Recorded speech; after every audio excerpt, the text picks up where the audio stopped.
Well, we're live. Good afternoon. Um, a little brief thing. I just want to talk about the perfection trap. Um, I don't know how familiar you are with this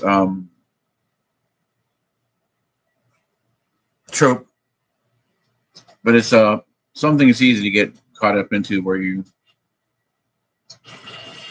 get so caught up in the planning process and perfection that you end up actually never doing anything. Um, one of my great uncles was a fairly well known architect, but when it came to building his own perfect house, the house of his dreams, he spent. This is core my to my auntie. She was the last. She knew the men. He spent 30 years blueprinting his perfect house, the home of his dreams, and it never got built. However, I'm not falling into that. Right here is the difference between one side and the other.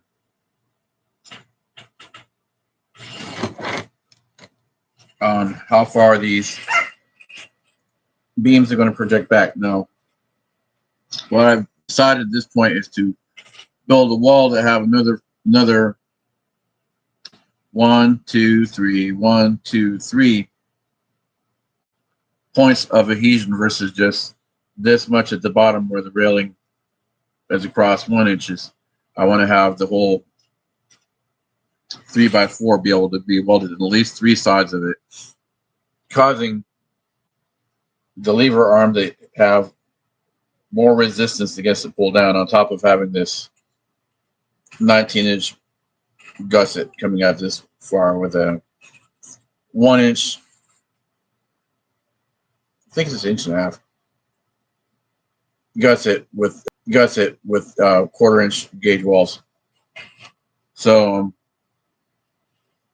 that little bit right there is going to probably cost me a whole, or could, because I'm going to make the ends even.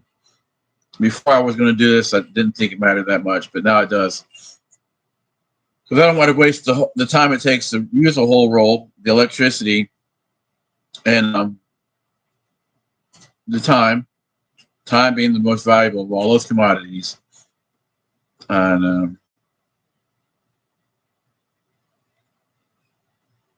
And plus, I have to go buy another reel of welding wire. No, it's $16. So that diminishes what my time's worth. I'd rather just pick up the chop saw, take it out there to where the piece is at, and then do some exact measurements, and then make it the difference. Because again, even though the weld is, I feel more and more like a doctor every day.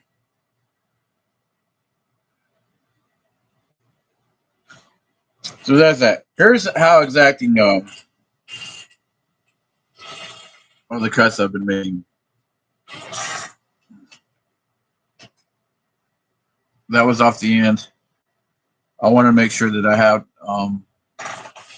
I would rather be wrong on the side of cutting a little bit too long than not.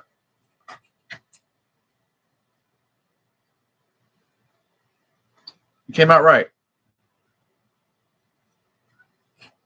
That's a 16th of an inch, which again, in machinist terms, is not that accurate. Because that means this is about a 1/4 inch right here. 16, 16, 16, 16. For a 16th or an inch. That's huge. That's huge in the metal world. But hey, I think that, relatively speaking, my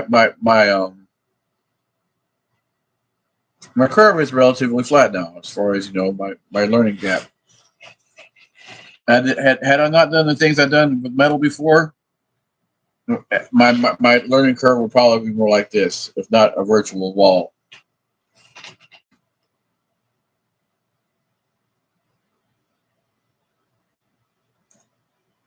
And rebuilding cars probably helped out a lot too. Thank you, Jeff. Thank you all the people who have ever helped me to work this muscle right here. These are kind of important. Not that great. It worked. This was more important. Because if you use these without this, you get in trouble a lot. I'm glad I developed this one first. When I was young, I had a horrible temper. I sucker punched a man. He's another kid. For laughing at me. Hey, if I would have been external to that situation, I probably would have laughed. I probably would have laughed too. So, up to that point, I was like the cool kid in the class because, like, my dad had a motorcycle, and then so one day I got a little bit, a little bit that I can't even talk. It's so hilarious now. I let that go to my head a little bit, so I thought I'd like put a little flourish into putting my helmet on because I can feel the eyeballs on me. I really could. And so I was gonna. The idea was to take the helmet and flip it, and then I flipped, and I miscalculated and went, "Whoa!" Oh, and then that kid laughed, and he was like, from here to that monitor right here, boom, right in the gut. Oh God, my dad was pissed. And then we got on the bike, and he did a big burnout and peeled up out of there. Got to the house. He was so pissed he forgot to put the kickstand down, and we both went flying off the bike like 5 or 6 feet. And yeah, then I got a whooping. Yeah, he put the belt to me. I probably deserved it. I mean, really, I made it look like an asshole. Oh, oh, good times. We laughed about it a couple days later. We sure did. But anyways, yeah, I just checked in on the puppies again. 4 live ones, no stillborns, no postpartum deaths this time. Only had one. The only postpartum death was with the first litter. It came out alive. It just didn't make it. Yeah, once these puppies are like this big. They're literally the size. A hamster is bigger than these fucking puppies, as far as the girth of the body. These puppies are probably like this big. And yeah, like a little peanut. And yeah, like a little peanut. I posted videos earlier.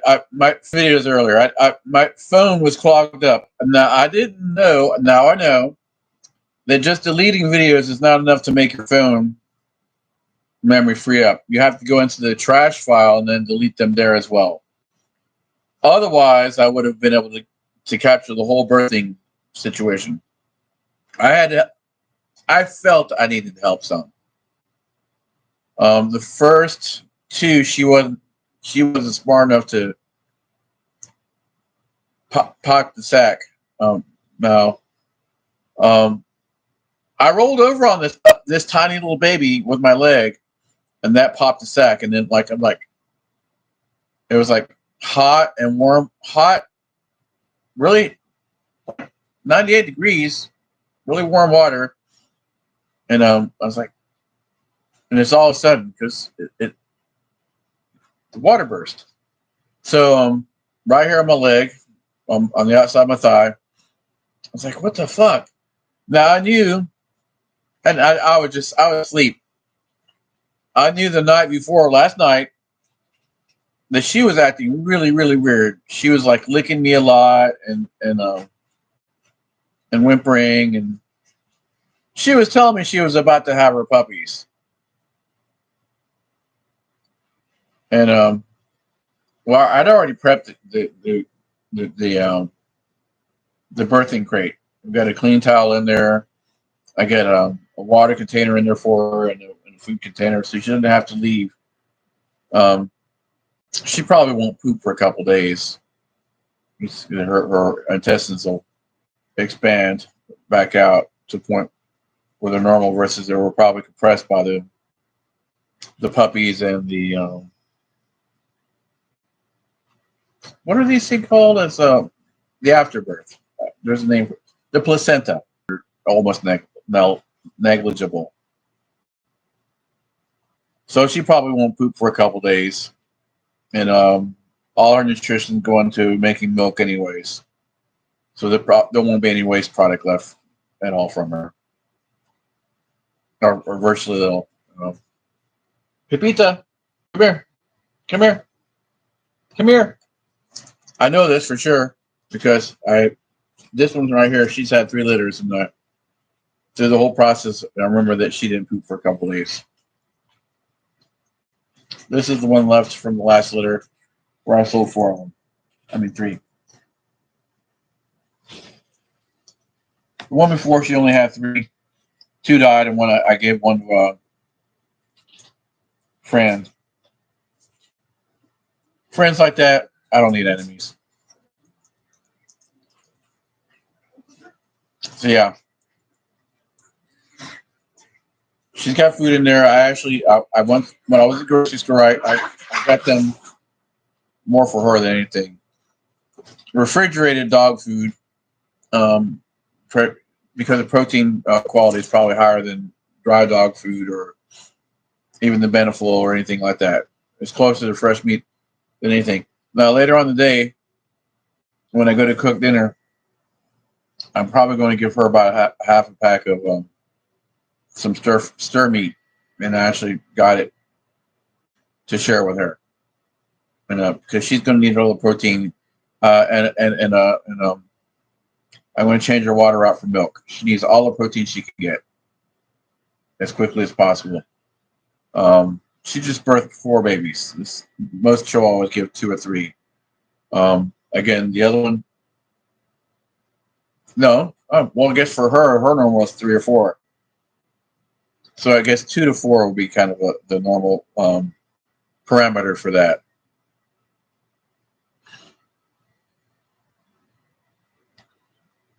I'm just putting off. I don't feel like doing a thing today. I've been pushing too hard.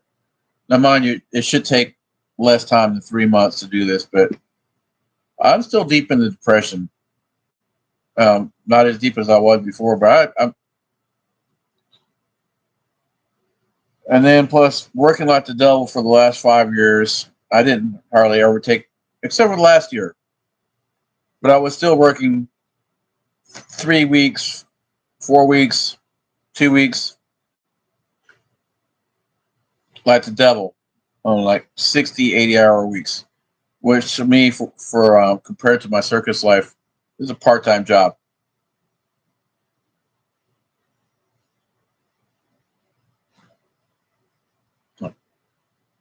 So yeah, that's why I take things a little bit easier now, a little bit slower. I mean, plus it's been before this 3 or 4 days ago. I don't know if I have mentioned it. This is a tropical rainforest, and from February or early March to late May, constant deluge, like monsoon type strain rains, and sometimes I can go 3 or 4 days, and you can't even really go outside and do anything. It's just fruitless to even try, which is why I would have liked to have a bigger bigger garage. I'm actually in the process of looking for bigger situation. I might be able to find something easier than building one here. And then who knows? I'll have to balance out.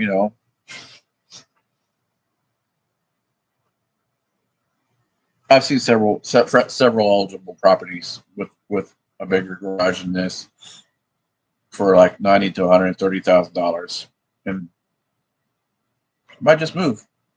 Might move, and they're all in the same town. Everything's very very affordable here.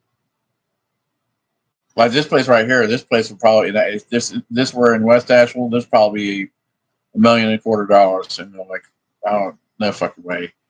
Only thing is, it's got more traffic and more business, and you can make up the difference that way.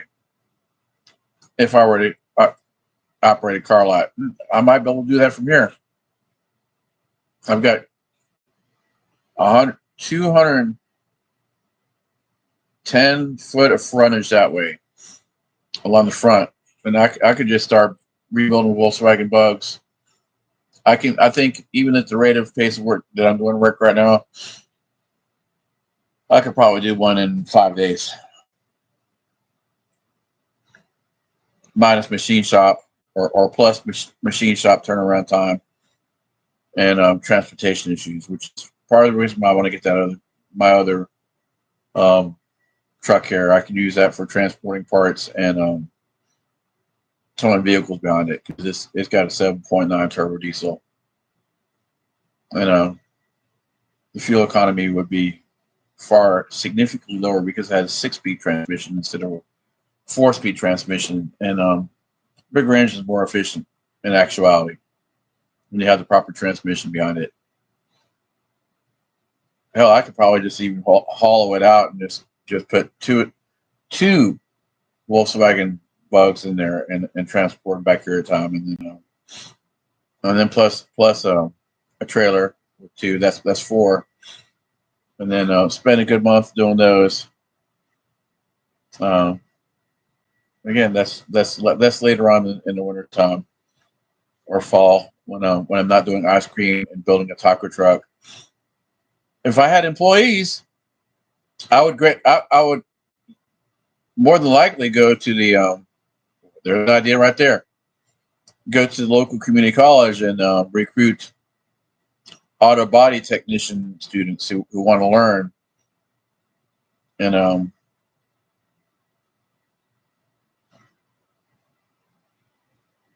depends on how they want to get paid. If they want an hourly wage, I'll give them better than McDonald's, but not yeah.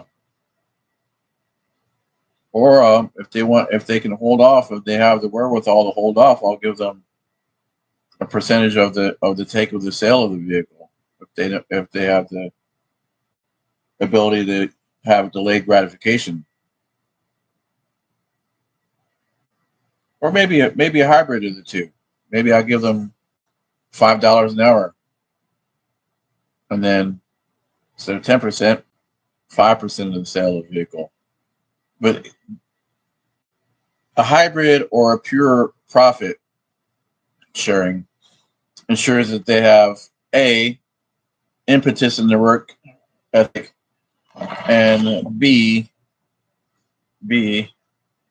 not B, to more of a tendency to have quality, because they know the better the quality, the more money is going to be remunerated at the end. That's the word for today. Remunerated.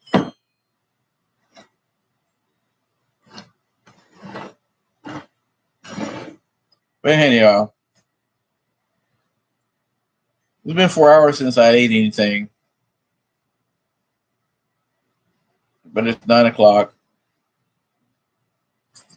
I have my favorite Snow's brand clam chowder. I had it. That's when I went to the store. $260, and I didn't take my Ingles card with me, and somebody else got my gas points. That would have been 45 cents off a gallon. That would have saved me $10 off my tank of gas. Ooh. I could have went to the bar tonight and bought 2 beers. Or actually, no, because the beer I want cost $6. And then I tipped $4. I always tip happily. Which is why when I go into places, like, hey, Miguelito, come in. And then they take care of me before the person that was there before me. Kind of like that. Take care of the people that take care of you. Plus, they're handling your food. They're handling your alcohol. Do you want a weak pour or a generous pour? Then when I'll go out and I get me a mojito, I want it to be that much fucking rum in it. Well, not so much that it overpowers the other thing and it doesn't taste like a mojito, but yeah. Maybe they use a bigger glass.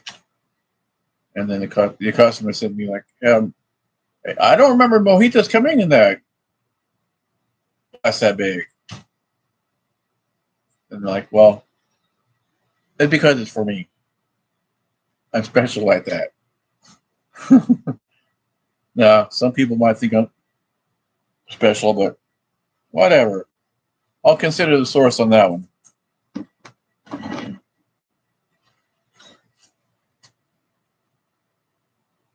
So, it's been a long day. Now, I did get it. I woke up. I was already waking up a little bit, rolling over the night. The puppy woke me up. And then I birthing 4 puppies took 2 hours. Then I had to make sure I put her in the birthing crate, make sure it's comfortable. And as I was watching her and making sure she was getting the puppies fed, it was about 10:30. And then I passed out from exhaustion because I only had at that point like 5 hours sleep, maybe 4. But even after I laid down, it took me another while. I have always been so jealous of people that can do this. No, a friend of mine in Miami is I know this is like the 5th tangent I'm going off on from the talking about the puppies and the sex and the mama not being able to take care of. See, but I know I'm going off the tangents and I remember the tangents, so I'm not totally lost in thought. Ricky, what was his name? He took care of my grandmother. His mother was the caretaker for my great grandmother, Abuela Nena. I never did know her real name. I miss her so much. She was so good to me, despite being dirt poor and living in somebody else's back porch. And they took care of her. I mean, of course, it's not like she go freeze to death or anything, but yeah. He could do this. When it was nap time, Latin culture, we did nap times. And maybe that's what my body's trying to do to me. Siestas. 2 or 3 hour nap in the afternoon so you can go well into the night. Maybe my cultural heritage is coming out again now that I don't have all this other influences. But I like the idea of sleeping through the heat part of the day. It's fruitless, and you just sweat. Just come inside, take a nap. Now, when I get the ice cream truck going on, obviously the hottest part of the day. Oh shit! That's the other thing I got to research. The rooftop air conditioning unit for the ice cream truck, so that it'll keep the interior cool and make the freezers run more efficiently. Okay, now we're gonna rewind. Now we're talking about the puppy making mama. So the first one I popped on accident, and the second one I think she was being proactive. And I saw the baby in the sack going like this, like it was gasping for air. And so I took my fingernail and went like that, pinched it.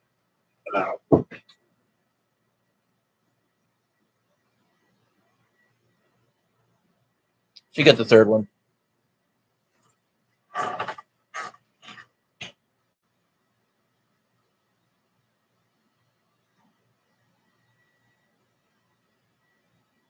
Oh, my feet are eating me up. I gotta get a bath.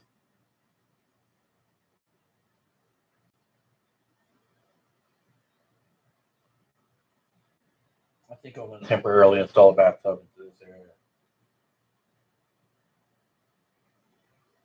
so I can soak my feet. I've been saying for the last 10 days I want to get a pedicure and buy some toenail clippers. And that's just one of the things you really don't think about very actively in your daily life. Where you're out, it's really one of those things you gotta try to go out when you're really thinking about it.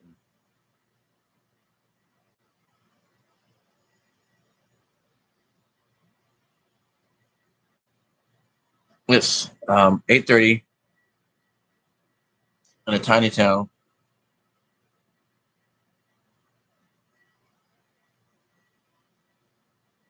and even the church rolls up the sidewalk.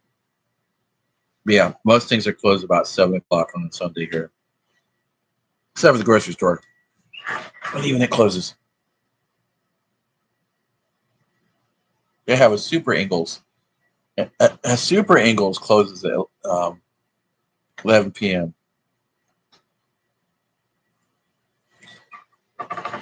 Up in the big city of Asheville, oh, I feel so much better. Get my feet out of it. Dogs was barking. Get my feet out of the shoes. Whoa! Wow! I got to get. I got a hot water heater. I got to get it back up. I have a foot bath. Oh, that's tomorrow. I'm going to go out pick up some Epsom salts, toenail clippers, and who knows? Maybe I'll just get it back. Just maybe I'll just go get a pedicure tomorrow. I'll still get the other things, so I can take care of myself in the meanwhile. But my pinky toes getting like really, really, really crowded up. I don't know. It's just all the cloth from the socks or whatever. Just that's good skin. Yeah, that's gross. I won't talk about that.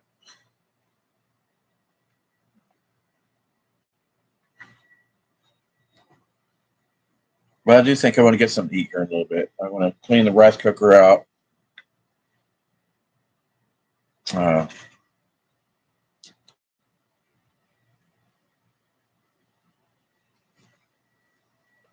yeah, I'm calling Domino's. Peace. Love you. Even the haters. Even though you absolutely do not deserve it. I'm going to talk to you here in a little bit. I'm not sure.